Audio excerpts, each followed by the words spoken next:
Hello, my name is Farah Shammout, and I'm excited to present to you today on behalf of our authors Nasser Hayat, Christoph Garris, and myself. The title of our paper is MedFuse, Multi-modal Fusion with Clinical Time Series Data and Chest X-ray Images. I'd like to begin by summarizing the contributions of our paper. First, we propose MedFuse, a new simple yet promising LSTM-based multimodal fusion approach that treats the multimodal representation as a sequence of tokens. We evaluate the proposed work using open access real-world datasets, MIMIC4, which includes clinical time series data collected in the ICU, and MIMIC-CXR. We introduce new benchmark results for two tasks, which are in-hospital mortality prediction and phenotype classification. Finally, we release our code to allow reproducibility of the results and to enable the evaluation of competing models in the future. The code can be found on GitHub. This is an overview of the overall architecture. First, we pre-train modality-specific networks in which each includes an encoder denoted by F and a classification module denoted by G. The EHR encoder is parameterized by two stacked layers of LSTM, while the chest X-ray encoder is parameterized as a ResNet34.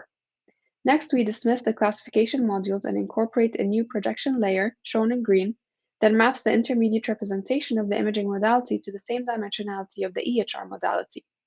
The two representations are then treated as an input sequence to the LSTM-based fusion encoder, which could deal with sequences of length 2 in the case of the paired input, or of length 1 in the case that the chest X-ray modality is missing.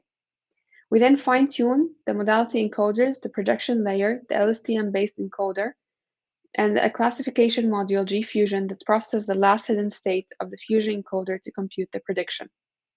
We compare our network to two baselines, early fusion, where the encoders are pre-trained in a similar fashion, and then frozen while we fine-tune the projection layer and the classification module, and joint fusion, where we fine-tune the encoders and the classification module end-to-end. In terms of the results, first, MedFuse outperforms the unimodal baseline in the paired setting and maintains a consistent performance in the partially paired setting. Second, in the paired test set, MedFuse outperforms existing baselines, many of which were originally proposed primarily for paired inputs.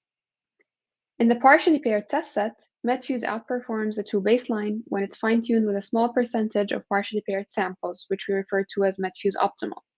In joint and early fusion, the missing modality is substituted with a learnable vector. Finally, we release our code on GitHub, which can be used for multimodal fusion or unimodal comparisons. Thank you for listening, and I look forward to receiving your questions in the Q&A.